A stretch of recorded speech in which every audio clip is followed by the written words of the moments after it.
नमस्ते दोस्तों। आज हम खाने पीने की चीज़ों के इंग्लिश नाम सीखने वाले हैं, और वो भी बहुत ही मज़ेदार तरीके से। तो क्या आप इस नए सफ़र के लिए तैयार हैं? चलिए शुरू करते हैं। तो आज हम क्या क्या करने वाले हैं? सबसे पहले हम फलों और सब्जियों के नाम सीखेंगे। फिर एक छोटी सी कविता से देखेंगे कि इन शब्दों को वाक्यों में कैसे बोलते हैं। उसके बाद हम बाजार चलेंगे और देखेंगे कि वहाँ इंग्लिश में कैसे बात होती है। फिर आपकी बारी आएगी प्रैक्टिस करने की, और आखिर में हम सब कुछ एक बार फिर से दोहराएंगे। ठीक है, तो चलिए हमारे पहले पड़ाव से ही शुरू करते हैं। यहाँ हम उन फलों और सब्जियों के इंग्लिश नाम सीखेंगे जिन्हें हम अपनी रोज की जिंदगी में देखते हैं। अब आपकी स्क्रीन पर जो भी चीज़ दिखे उसे ध्यान से देखिएगा। पहले अपने मन में सोचिए कि आप उसे क्या कहते हैं, और फिर हम उसका इंग्लिश नाम सीखेंगे। यह है एक लाल सेब। इंग्लिश में इसे कहते हैं रेड एप्पल। आप भी मेरे साथ बोलिए, रेड एप्पल। बहुत अच्छे। और ये है फलों का राजा, पीला आम। इंग्लिश में बोलेंगे येलो मैंगो। कोशिश कीजिए, येलो मैंगो। शाबाश। ये है एक हरा अमरूद। इसे हम इंग्लिश में कहते हैं ग्रीन गुआवा। चलिए एक बार और दोहराइए, ग्रीन गुआवा। और ये सब्जी है बैंगनी बैंगन। इंग्लिश में इसे कहेंगे पर्पल ब्रिंजॉल। जरा जोर से बोलिए, पर्पल ब्रिंजॉल। क्या बात है! तो हमने कुछ नए शब्द सीख लिए हैं। चलिए जल्दी से इस लिस्ट पर एक नजर डालते हैं।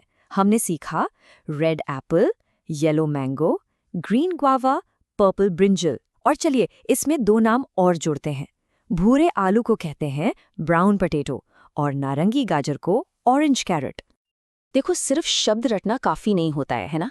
असली मजा तो तब आता है जब हम उन्हें वाक्यों में इस्तेमाल करें। और ये सीखने के लिए कविताओं से बेहतर कुछ नहीं। वो शब्दों को याद रखना आसान बना देती है। जरा इस कविता को ध्यान से सुनिए। ये कहती है 5 red apples hanging on the tree, 1 for the traveler who rests under the tree, 1 for the bird who nests on the tree। इसका सीधा सा मतलब है कि एक पेड़ पर 5 लाल सेब लटक रहे हैं। एक उस मुसाफिर के लिए जो पेड़ के नीचे आराम कर रहा है, और एक उस चिड़िया के लिए जिसका घोंसला पेड़ पर है। इस कविता में दो बहुत काम के शब्द छिपे हैं, ऑन और अंडर। ऑन का मतलब होता है ऊपर या पर, जैसे चिड़िया का घोंसला पेड़ पर है। और अंडर का मतलब होता है नीचे, जैसे वो मुसाफिर पेड़ के नीचे आराम कर रहा था। सिंपल। चलिए आप सीधे एक बाजार में चलते हैं। सोचिए कि मिनी नाम की एक लड़की अपने पापा के साथ बाजार आई है। देखते हैं कि वो आपस में क्या बात करते हैं और हम उनसे क्या सीखते हैं। मिनी अपने पापा से पूछती है, I can see apples, but what are those large fruits behind the apples? मतलब मुझे सेब तो दिख रहे हैं, लेकिन उनके पीछे वो बड़े बड़े फल क्या हैं? ध्यान दिया आपने? उसने those शब्द का इस्तेमाल किया। तो पापा जवाब देते हैं, Those are pineapples, यानी वो अनानास हैं। पापा ने भी those शब्द का ही इस्तेमाल किया, क्योंकि अनानास उनसे थोड़ी दूरी पर रखे थे। तो यहीं पर these और those का फर्क समझना जरूरी हो जाता है। बहुत आसान है।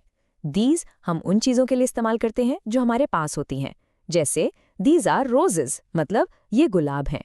और those हम उन चीज़ों के लिए इस्तेमाल करते हैं जो हमसे दूर होती हैं, जैसे those are jasmine, मतलब वो चमेली हैं। पास के लिए these, दूर के लिए those। बहुत बढ़िया, आप तो कमाल का सीख रहे हैं। अब है आपकी बारी। अब मैं आपसे कुछ सवाल पूछूंगा और आपको उनका जवाब देने की कोशिश करनी है। तो तैयार हैं आप? स्क्रीन पर जो तस्वीर है उसे देखिए और मेरे सवाल का जवाब दीजिए। Are these carrots? सोचिए, हाँ या ना। बिल्कुल सही जवाब है। Yes they are, these are carrots. इसका मतलब है हाँ ये हैं, ये गाजर हैं। चलिए अगला सवाल। इस तस्वीर को ध्यान से देखिए। Are these tomatoes? आपका जवाब क्या होगा? सही जवाब है no, they are not, these are brinjals. यानी नहीं, ये नहीं है, ये बैंगन है। देखा आपने? नो में जवाब देना भी कितना आसान है। वाह, आपने तो प्रैक्टिस भी बहुत अच्छे से की। तो चलिए फटाफट एक बार सब कुछ दोहरा लेते हैं जो आज हमने सीखा है, ताकि ये सारी बातें आपके दिमाग में एकदम पक्की हो जाएं। तो आज हमने सीखा एप्पल यानी सेब, और मैंगो यानी आम। हमने ऑन यानी पर और अंडर यानी नीचे का मतलब और इस्तेमाल भी देखा। और सबसे जरूरी, हमने दीज और दोज का फर्क समझा, यानी पास और दूर की चीज़ों के बारे में कैसे बात करें। और जाते जाते एक बहुत ज़रूरी बात हमेशा याद रखिएगा, vegetables are good for health, we should eat them every day.